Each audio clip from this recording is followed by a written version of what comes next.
sun hung low in the sky, casting long shadows across the Mitchell family's new property. An eerie silence settled over the dilapidated barn, its weathered wood groaning under the weight of years. Sarah Mitchell, a determined woman in her early 40s, surveyed the barn with a mixture of excitement and trepidation. This was their chance to start fresh, to escape the suffocating confines of city life and embrace the promise of rural tranquility. "Mom, look what I found!" called Tommy, her 12-year-old son, his voice echoing in the vast, dusty space. He held up an old, leather-bound book, its cover stained and cracked with age.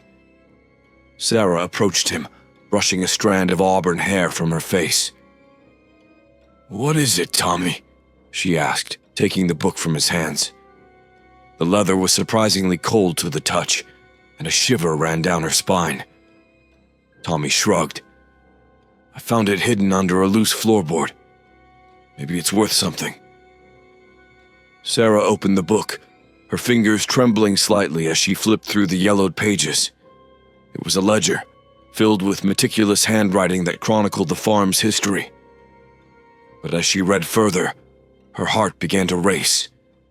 The entries detailed a series of gruesome accidents, each more horrific than the last.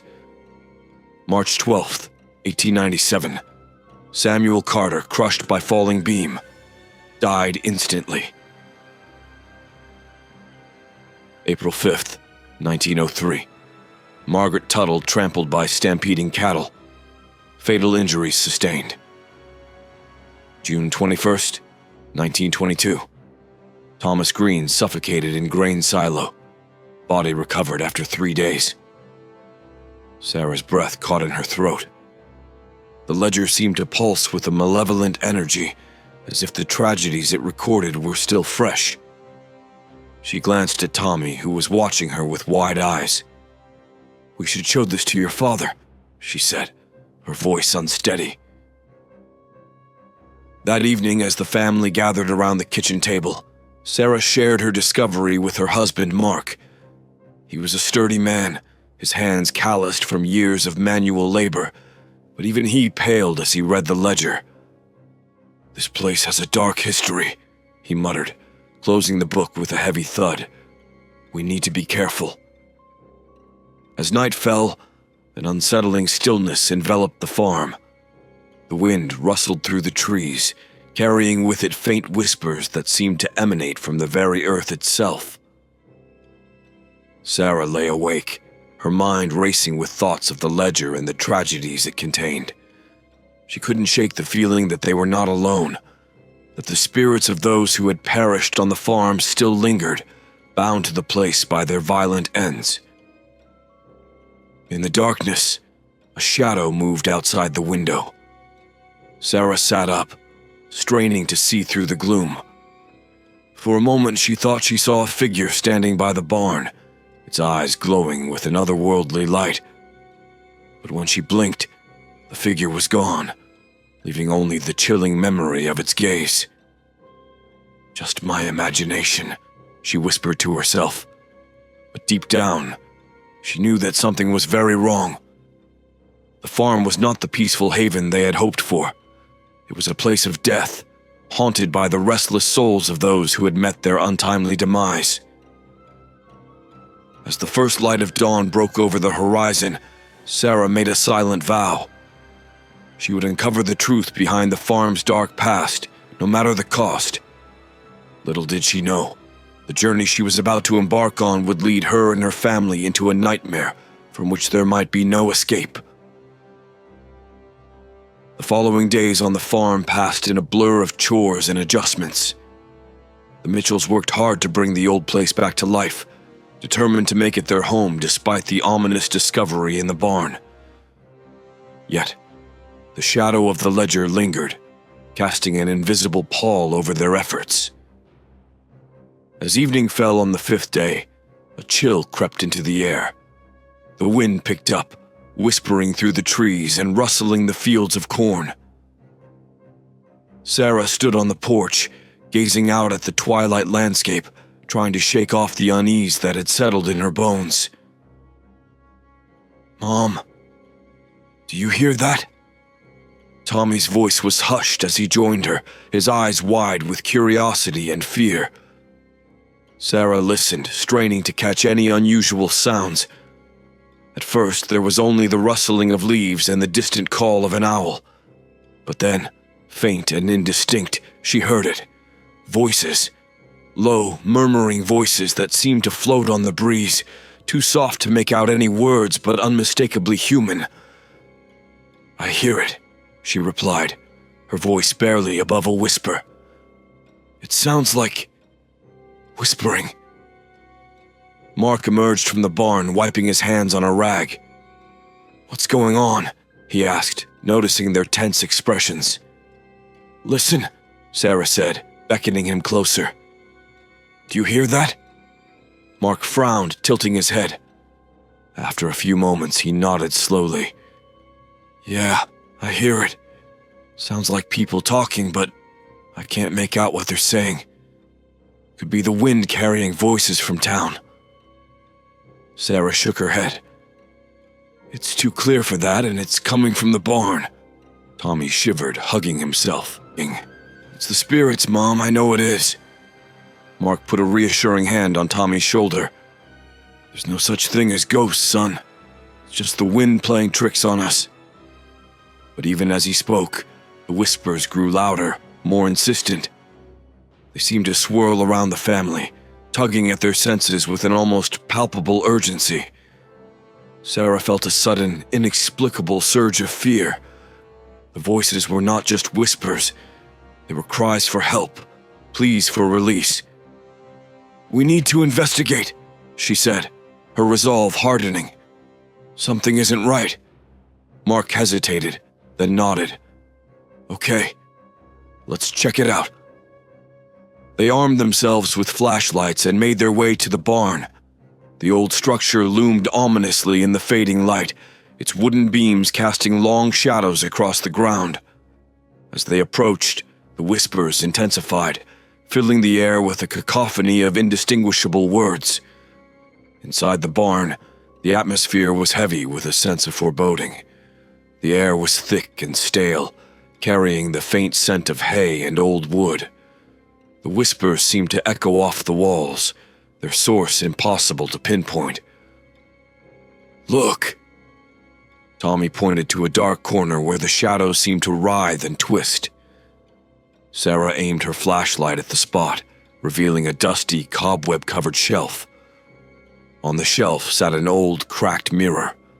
Its surface was smudged and grimy, but as Sarah drew closer, she saw something that made her blood run cold. Reflected in the glass were faces, pale, distorted faces with hollow eyes and mouths open in silent screams. "Do you see that?" she gasped, stepping back. Mark moved forward, peering into the mirror. "It's just your imagination, Sarah. It's an old mirror, probably just reflecting shadows." But Sarah knew what she had seen. The faces in the mirror were real, and they were trapped, desperate to be freed. The whispers rose to a fever pitch, the voices overlapping in a chaotic chorus of despair. "Please, help us." The plea was clear now, cutting through the din like a knife.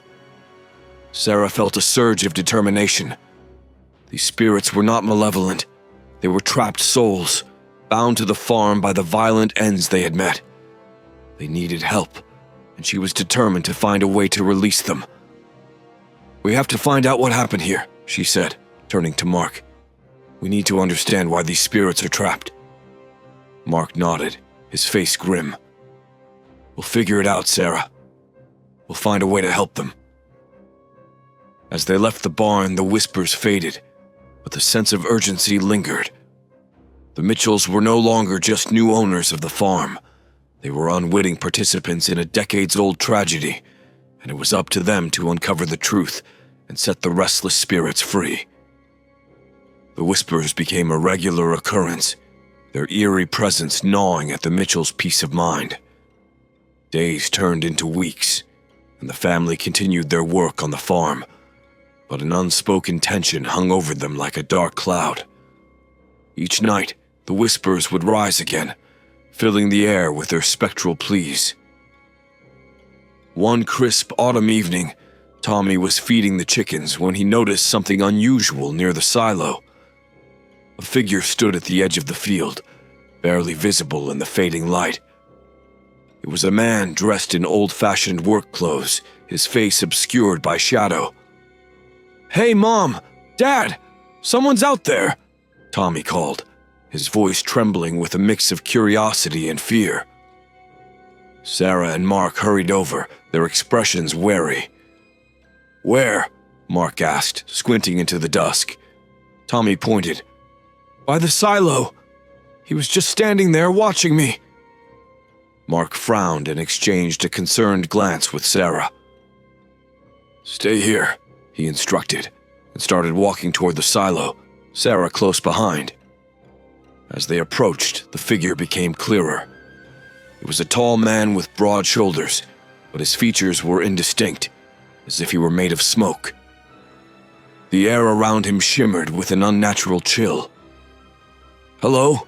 Mark called out, trying to keep his voice steady. "Can we help you?" The figure did not respond. Instead, it began to move, gliding silently toward the barn. Sarah felt a chill run down her spine as she noticed the way the figure moved. Its feet didn't touch the ground. "Mark, that's not a person," she whispered, clutching his arm. "It's one of them." Mark nodded, his face pale. "I see it now." They followed the apparition to the barn, where it stopped and turned to face them. For a brief moment, its features became clear. A gaunt face with hollow eyes, and a mouth frozen in a silent scream. Then, as quickly as it had appeared, it vanished, leaving only a lingering coldness in its wake. Tommy, who had crept up behind his parents, stared wide-eyed at the spot where the figure had stood. "Did you see that?" "It was a ghost." Sarah knelt down and put her hands on Tommy's shoulders. "Yes, we saw it, but it didn't seem to want to hurt us. It was leading us somewhere." Mark nodded thoughtfully. "It's like it wanted to show us something in the barn." They entered the barn, the interior now cloaked in deep shadows. Sarah switched on her flashlight, the beam cutting through the darkness. As they moved deeper into the barn, the whispers started again, louder and more urgent than before. "Help us. Find the truth. Set us free." The voice seemed to emanate from the very walls, echoing around them. Sarah swept the flashlight around, searching for any clue, any sign of what the spirits wanted them to find. Her beam landed on a section of the floor where the wooden boards looked newer, out of place in the old barn. "Over here," she said, kneeling to inspect the boards. Mark joined her, and together they pried up the planks, revealing a hidden compartment beneath. Inside the compartment was a small metal box. It was old and rusted, its surface covered in dust. Mark lifted it out carefully and set it on the ground. He pried it open with a crowbar, revealing a collection of yellow documents and photographs. Sarah picked up one of the photographs, her breath catching in her throat. It showed a group of farmers, their faces solemn and tired. One of them was the ghostly figure they had just seen. "These must be the people who died here," she said, her voice hushed with awe. "The ones from the ledger." Mark sorted through the documents, his brow furrowing. "These are letters and records. They detailed the accidents, but there's something else here. It looks like someone was investigating the deaths, trying to find out if they were really accidents." Sarah's eyes widened. "You mean someone suspected foul play?" Mark nodded. "It seems that way. These records mention a series of disputes and conflicts among the farmers. Maybe the accidents weren't accidents at all." Tommy looked between his parents, his face pale. "So the ghosts are trying to tell us that they were murdered?" "It looks that way," Sarah said, feeling a surge of determination. "We need to find out the truth and bring it to light. It's the only way to set their spirits free." As they left the barn, the whispers faded into silence, replaced by a newfound resolve. The Mitchells had uncovered a dark secret, one that had been buried for decades. Now they had to piece together the clues and reveal the truth behind the haunted barnyard, no matter the danger it might bring. The discovery in the barn had left the Mitchells shaken but resolute. They spent the following days poring over the documents and photographs, piecing together a grim puzzle. The more they uncovered, the more it became clear that the deaths on the farm had not been mere accidents. One evening, as the sun dipped below the horizon, casting the farm in an eerie twilight, Sarah stood in the kitchen, preparing dinner.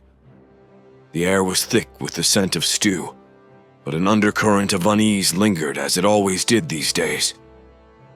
"Mom, come quick!" Tommy's voice rang out from the barn, high-pitched and urgent. Sarah dropped the knife she was holding and rushed outside, her heart pounding. She found Tommy standing just inside the barn, his face pale and eyes wide with fear. "Look," he whispered, pointing to the far wall. Sarah's breath caught in her throat. There, on the old wooden planks, were handprints. Dozens of them. They were smeared with what looked like dried blood, the crimson stains stark against the weathered wood.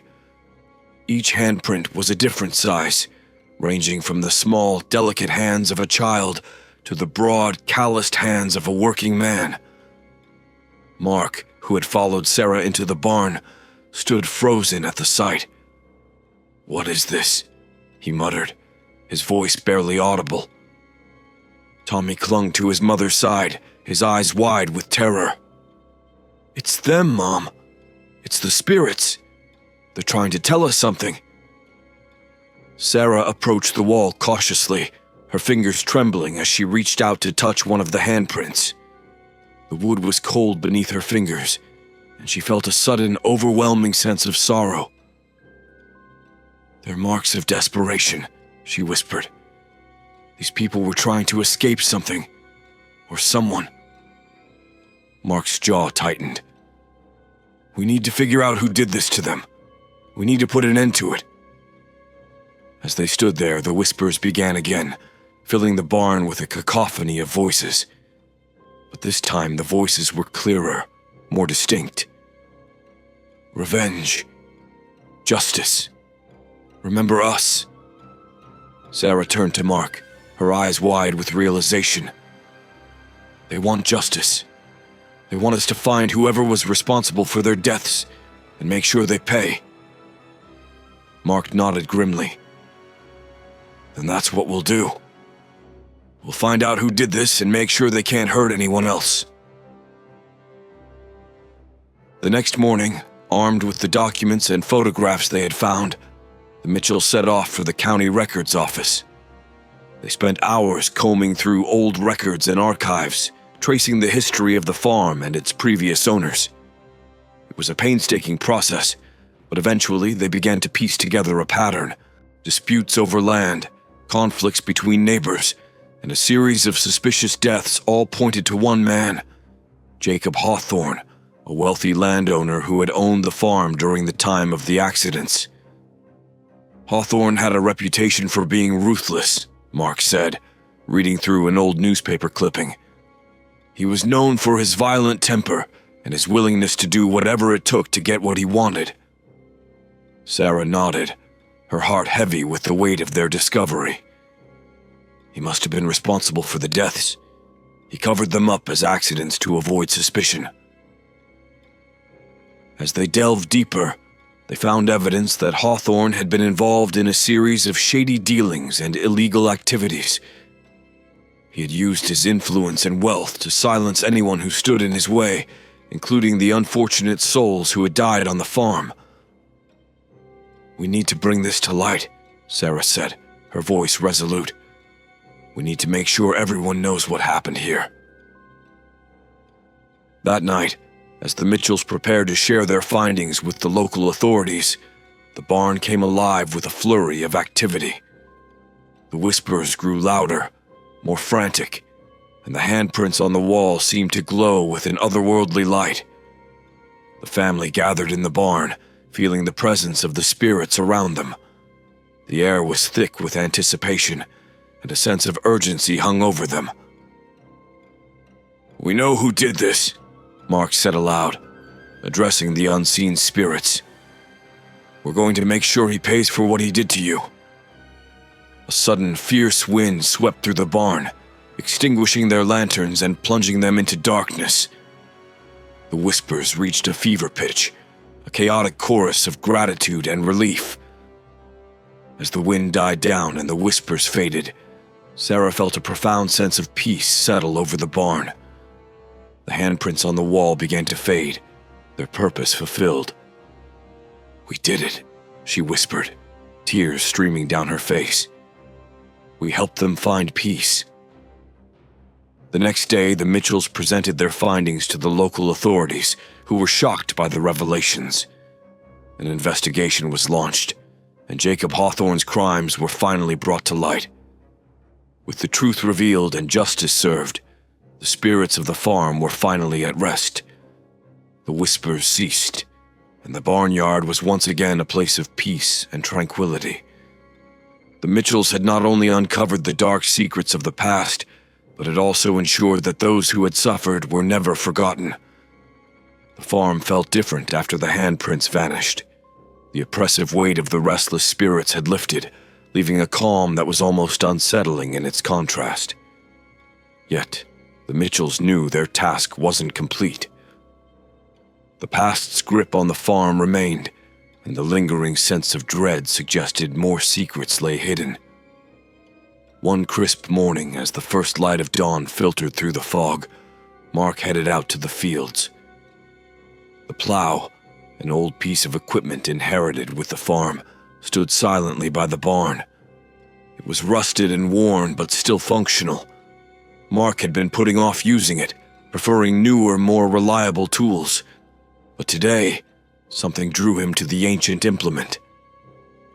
As he approached, a strange chill settled over him. The air grew colder, and the birds fell silent. Mark's hand hesitated over the plow's handle, a sense of foreboding gnawing at his instincts. Shaking off the unease, he grabbed the handle and began to push. The plow moved easily, too easily, slicing through the soil with an unnatural smoothness. Mark frowned, pausing to examine the blade. It gleamed despite its age, the rust seemingly falling away as it cut through the earth. He pushed again, harder this time, and the plow lurched forward as if propelled by an unseen force.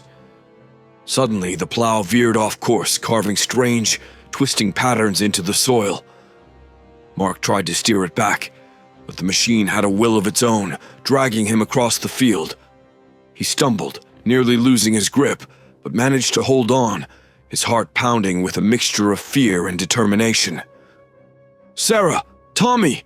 Get out here!" he shouted, his voice carrying over the fields. Sarah and Tommy ran from the house, their expressions a mix of confusion and concern. They reached the field just in time to see the plow moving in erratic, almost frenzied motions, the soil churning beneath it in spirals and symbols that defied explanation. "What's happening?" Sarah yelled, her eyes wide with fear. "I don't know! It won't stop!" Mark shouted back, struggling to control the possessed machine. Tommy, his curiosity overcoming his fear, ran closer to get a better look. As he did, his foot caught on something, and he fell, sprawling in the dirt. Sarah rushed to his side, helping him up, and they both saw what had tripped him, a bone unearthed by the plow's erratic path. Mark finally managed to wrestle the plow to a stop, panting with exertion. He looked at the strange symbols it had carved, his mind racing. These symbols, they look familiar. like something from those old documents we found. Sarah nodded, her face pale. I think it's trying to tell us something. But what? They examined the symbols, recognizing some of the shapes from the ritualistic markings in the old records. It seemed the plow had been guided by a force, uncovering more than just bones. It had revealed a hidden grave. We need to dig, Sarah said, her voice trembling. There's something here. Something buried. With trepidation, they began to dig, the cold earth yielding reluctantly to their efforts. The further they went, the more bones they uncovered, until it became clear they had found a mass grave. The remains were old, the bones brittle and yellowed with age. Tommy, standing at the edge of the pit, pointed to something among the bones. Look, there's something shiny. Mark reached down and pulled out a small, tarnished locket. He opened it carefully, revealing a faded photograph of a woman and a child, the same faces they had seen in the photographs from the barn. These must be the remains of the victims, Sarah said softly, her heart aching for the lives lost and forgotten. The spirits. They wanted us to find this, to give them a proper burial. With solemn reverence, the Mitchells gathered the bones, placing them in a makeshift coffin. They decided to bury the remains in the family cemetery at the edge of the farm, hoping to finally bring peace to the restless souls. As they lowered the coffin into the ground, the air seemed to lighten, the oppressive chill lifting. The wind whispered gently through the trees, carrying a sense of gratitude and relief. The plow, now still and ordinary, stood as a silent sentinel, its purpose fulfilled.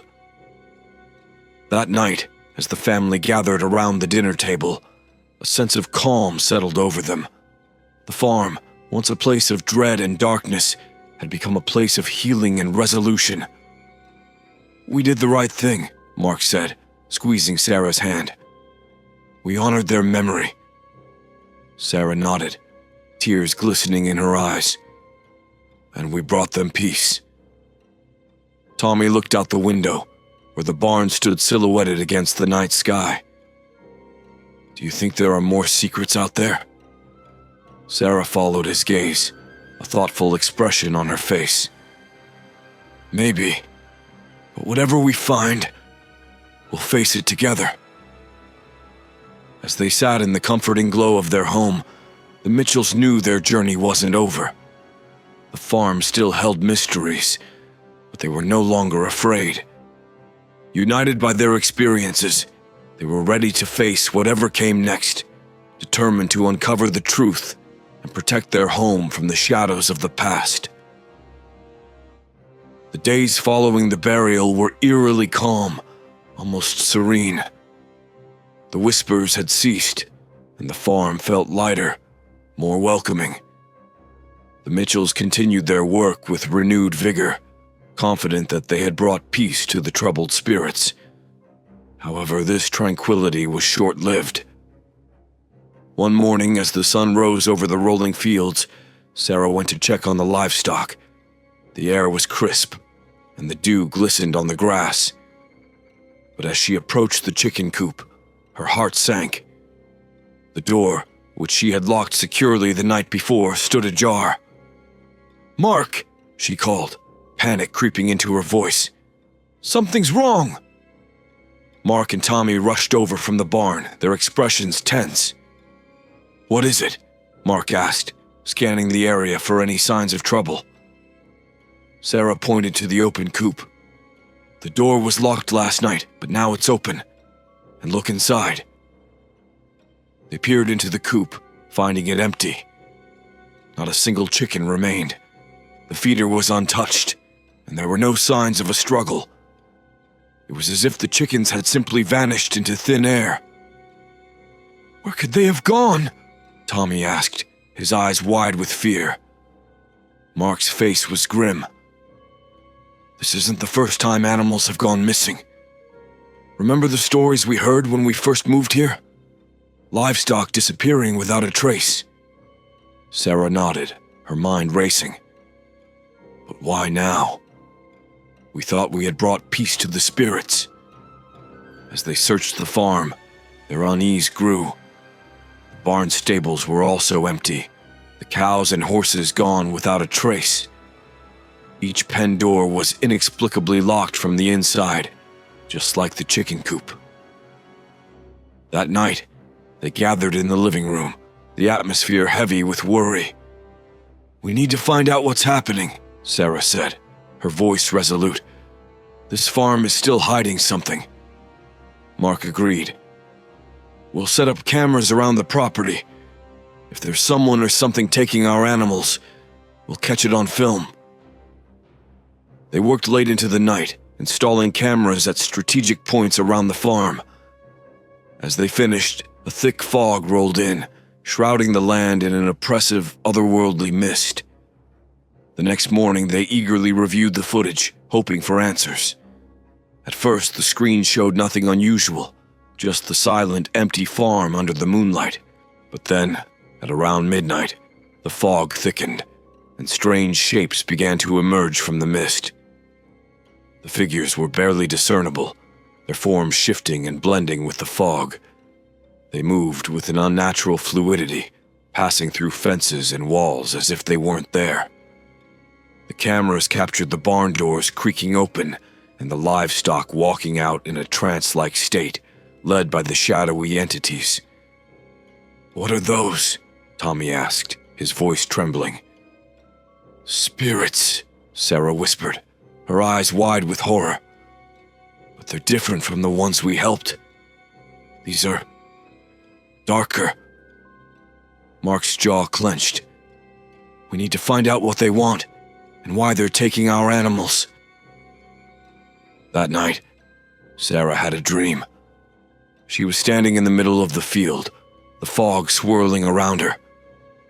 The shadowy figures approached, their faces obscured, but their presence filled her with a deep sense of dread. One figure stepped forward, its hand outstretched, pointing towards the old well at the edge of the property. Sarah woke with a start, her heart pounding. "The well," she murmured. "That's where we need to look." The next day, they made their way to the well, its stone structure crumbling with age. As they peered into the darkness, a foul stench rose from its depths. Mark lowered a flashlight, revealing a tangled mass of bones and decayed remains at the bottom. "These must be the missing animals," he said, his voice grim. "But why are they down there?" Tommy shivered. Maybe the spirits are offering them to something in the well. As they stood there, the ground beneath them began to tremble. The fog thickened and the shadowy figures emerged, their forms more defined in the daylight. They circled the well, their whispering voices filling the air. "Release us. Free us." Sarah stepped forward, her heart pounding. "What do you want from us?" The largest figure, seemingly the leader, pointed to the well. "Release us," it repeated, its voice echoing with a sorrowful resonance. Mark frowned. "Release you from what?" The figure pointed to the ground beneath the well. "Bound by dark magic. Trapped by the curse." Understanding dawned on Sarah. The well is the source. Something was done here to bind these spirits. We need to break the curse. They spent the next few days researching local history and folklore, consulting old records and speaking with the town's elder residents. They discovered that the well had been used in a dark ritual by Jacob Hawthorne, the same man responsible for the murders. He had bound malevolent spirits to the well, using their power to maintain his hold over the land. "We need to perform a counter-ritual," Sarah said, her voice steady despite the fear gnawing at her. "We need to undo what Hawthorne did, and free these spirits." That night, under a full moon, they gathered around the well. Armed with the knowledge they had gathered, they performed the counter-ritual, chanting the ancient words and sprinkling purifying herbs into the well. The ground shook violently, and the air filled with a high-pitched wail as the spirits were released. The fog lifted, and the shadowy figures dissolved into the night, their voices fading into peaceful silence. As the final words of the ritual were spoken, a sense of calm descended over the farm. The oppressive atmosphere lifted, and the animals once lost began to return, emerging from the shadows with no memory of their ordeal. The next morning, the farm was alive with the sounds of livestock and the warmth of the sun. The Mitchells stood together, feeling the true peace that had finally settled over their home. "We did it," Mark said, his voice filled with relief. "We freed them." Sarah smiled, her heart light. "And now, we can finally move forward." Tommy looked out over the fields, a sense of wonder in his eyes. "Do you think it's really over?" Sarah nodded, wrapping an arm around her son. "Yes, Tommy, it's over. The farm is truly ours now." With the spirits at rest and the curse broken, the Mitchells knew they had faced the darkest parts of their home's history and emerged stronger. The haunted barnyard was now a place of peace, a testament to their resilience and the power of uncovering the truth. Despite the calm that had settled over the farm, the Mitchells remained vigilant. They knew the spirits were at rest, but the farm still held secrets, and the possibility of lingering malevolence kept them on edge. Their fears were realized one stormy night when a series of terrifying visions shattered their fragile peace. The rain began as a gentle patter against the roof, but soon intensified into a relentless downpour. Lightning flashed, illuminating the darkened landscape in stark, brief bursts. Sarah lay awake, listening to the storm, when she heard Tommy scream.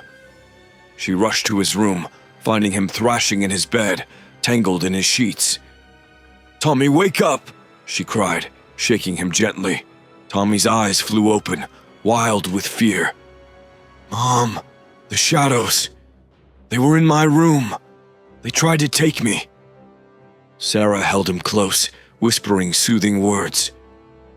"It was just a nightmare, sweetheart. You're safe now." But even as she spoke, a cold dread settled over her. She had seen something too, a fleeting shadow at the edge of her vision, gone as soon as she turned her head. The next morning, over a tense breakfast, Mark and Sarah discussed the night's events. "I saw them too," Mark admitted. "Shadows moving in the storm. It's like they were trying to reach us." Tommy nodded, his face pale. "They were in my dreams. They showed me horrible things." "What did you see?" Sarah asked, her heart pounding. Tommy's voice trembled as he recounted his nightmare. "I was in the barn. The walls were covered in blood, and there were people from the photographs.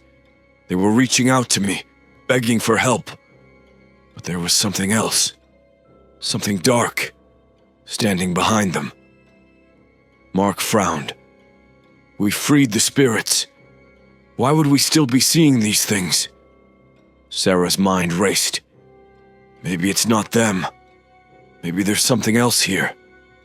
Something we haven't uncovered yet." Determined to get to the bottom of it, they spent the day searching the farm for any clues. As evening fell, they gathered in the living room, exhausted and disheartened.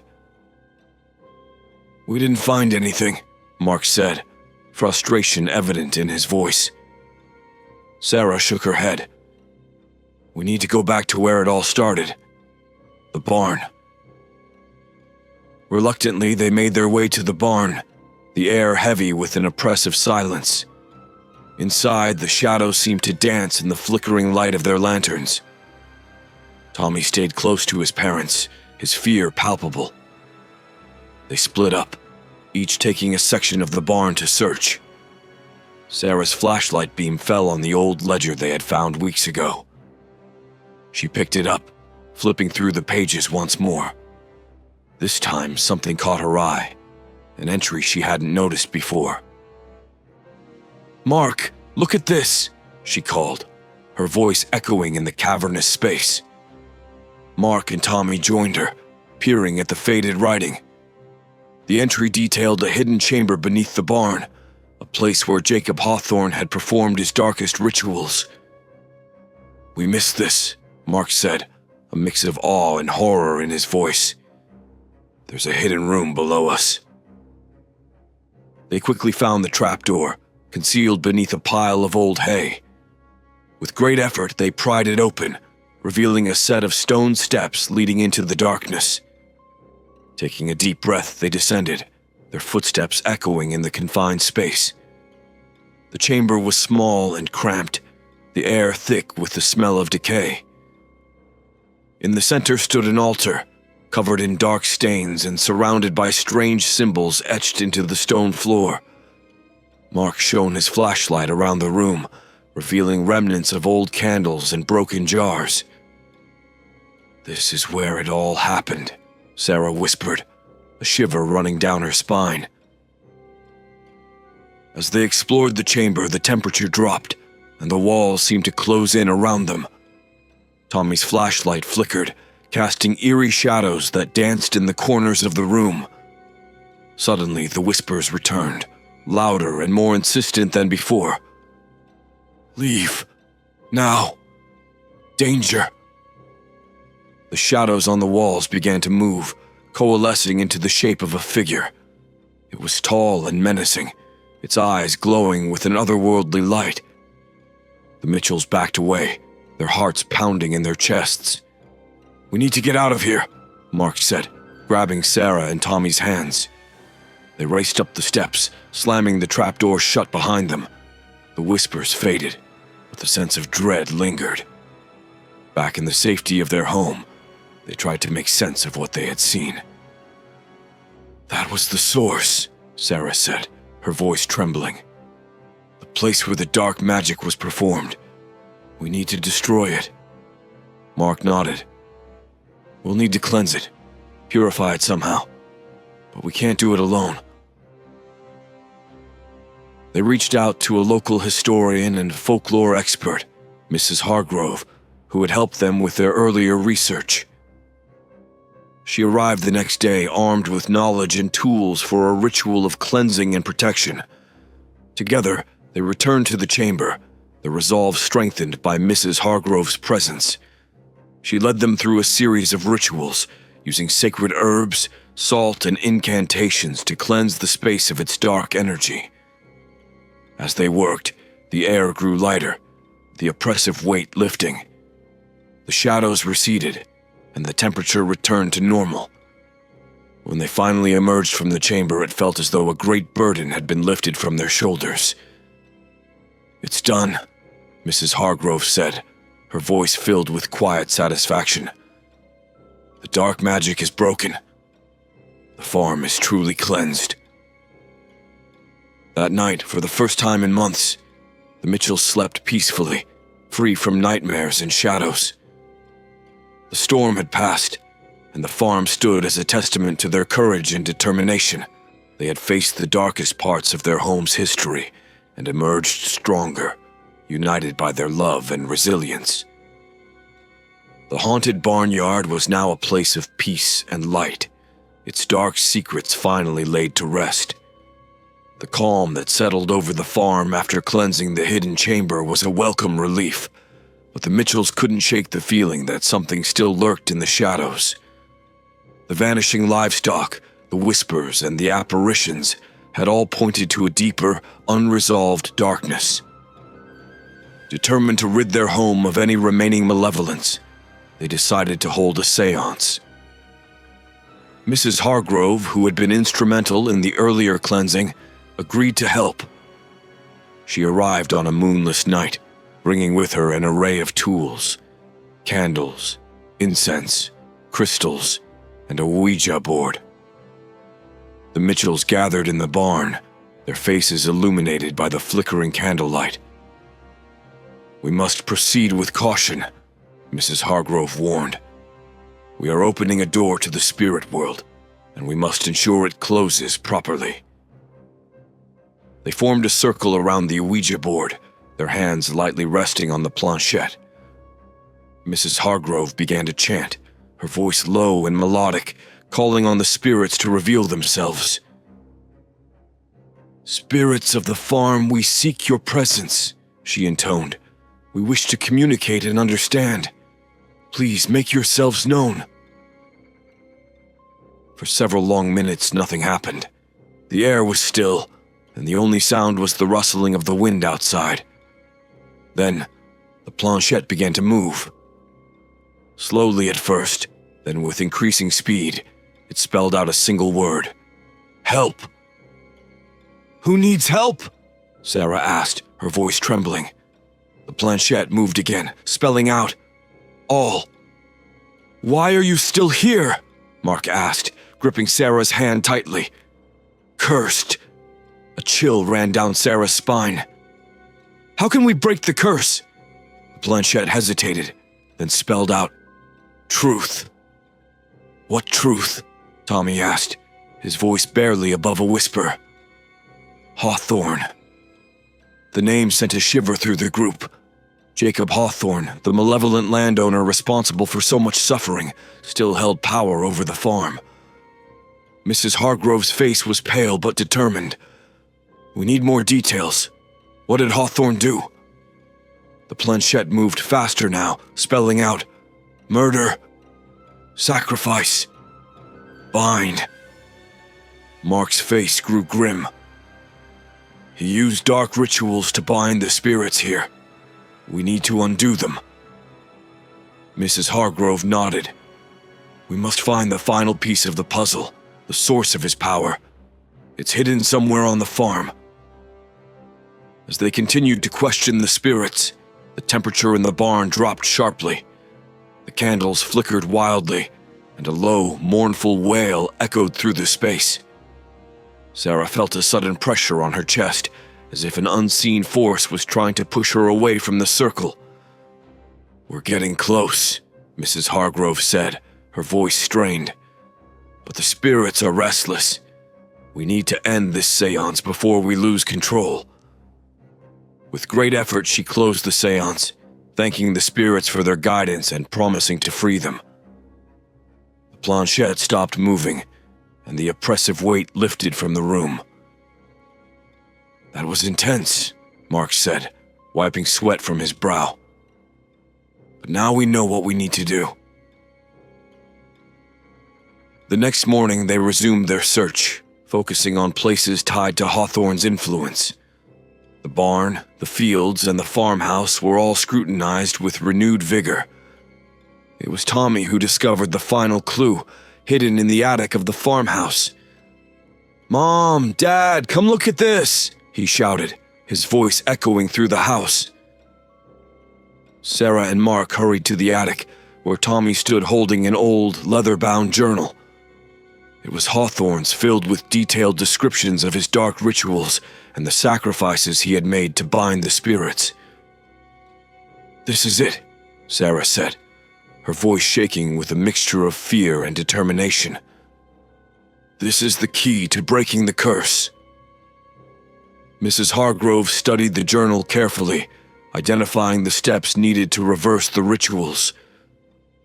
"We need to perform a final ceremony, one that will unbind the spirits and break Hawthorne's hold on this land." That night, under a clear, starlit sky, they gathered in the field where the hidden chamber lay.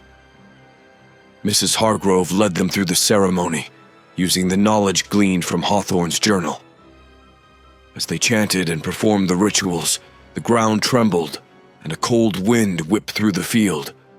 Suddenly, a blinding light erupted from the earth, and the dark shadows that had plagued the farm were drawn into it, howling in protest. The light intensified, then burst outward, dissipating into the night sky. The ground stilled, and an overwhelming sense of peace settled over the farm. "It's done," Mrs. Hargrove said, her voice filled with quiet triumph. "The curse is broken." As the first light of dawn broke over the horizon, the Mitchells stood together, feeling the true weight of their achievement. They had faced the darkest aspects of their home's history and emerged victorious. "Thank you," Sarah said to Mrs. Hargrove, tears of relief streaming down her face. "No, thank you," Mrs. Hargrove replied.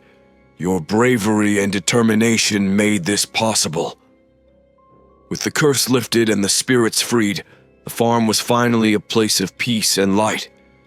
The Mitchells knew they had conquered the darkness that had once overshadowed their home, and they were ready to face whatever the future held, united and unafraid. The tranquility that settled over the farm after the seance was a welcome relief. For the first time in months, the Mitchells felt truly at peace. The nightmares ceased, the livestock remained safe, and the oppressive atmosphere had lifted. However, deep down, Sarah knew that their journey wasn't quite over. There was still one final challenge to face. It was a week after the seance when the first signs of trouble reappeared. Mark was working in the barn when he noticed a strange metallic smell in the air. He followed the scent to the corner of the barn, where he found a dark, viscous liquid seeping through the floorboards. "Sarah, you need to see this," he called, his voice tense. Sarah and Tommy hurried over, their faces growing pale as they saw the liquid. "What is that?" Tommy asked, his voice trembling. "It's blood," Sarah said, her voice hollow. "Something is still wrong." Mrs. Hargrove arrived shortly after, her face grim as she examined the scene. "I feared this might happen," she said. "Hawthorne's spirit is still here, lingering in the shadows. We must confront him directly and put an end to his evil once and for all." That night, under a full moon, the Mitchells and Mrs. Hargrove prepared for their final stand. They gathered in the barn, the air thick with anticipation and fear. The tools of their trade, candles, herbs, and sacred symbols, were laid out before them. "We must summon Hawthorne and confront him," Mrs. Hargrove explained. "This will be dangerous. He's a powerful spirit, driven by malevolence. But if we stand together, we can banish him from this place." The family formed a circle, their hands clasped tightly together. Mrs. Hargrove began the incantation, her voice strong and unwavering. The air grew colder, and the barn's shadows deepened, coalescing into a dark, oppressive force. A figure emerged from the darkness, its form tall and imposing. Jacob Hawthorne's ghostly visage glared at them, his eyes burning with a malevolent light. "You dare challenge me?"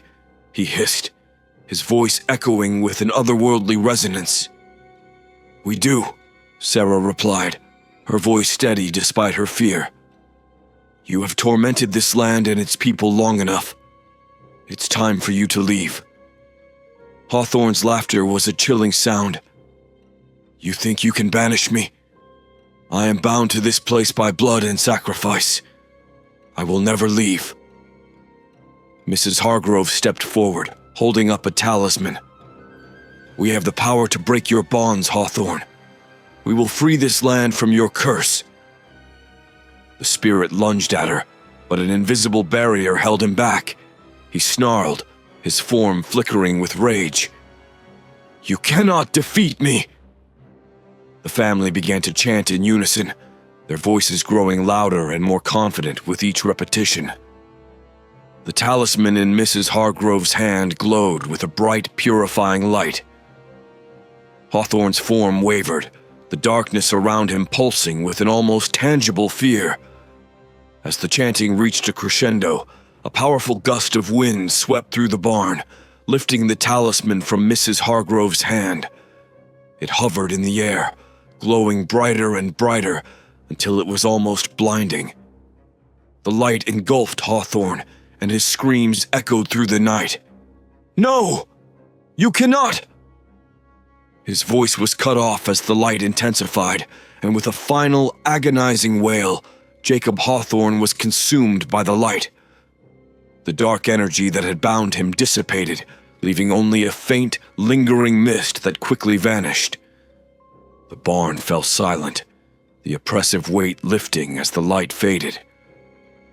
The Mitchells and Mrs. Hargrove stood together, breathless and trembling, but victorious. "It's over," Mrs. Hargrove said, her voice barely above a whisper. "He's gone." The family embraced, tears of relief and joy streaming down their faces. They had faced the ultimate evil and emerged triumphant. The farm was finally free from the malevolent force that had haunted it for so long. In the days that followed, the farm flourished. The animals thrived, the crops grew bountifully, and the whispers of the past were replaced by the gentle sounds of nature. The Mitchells knew that they had truly reclaimed their home, transforming it into a place of peace and prosperity. As they stood together, looking out over the fields, Sarah felt a deep sense of satisfaction and hope. "We did it," she said, her voice filled with pride. "We brought light to the darkness." Mark nodded, his arm around her shoulders. "And we'll keep it that way."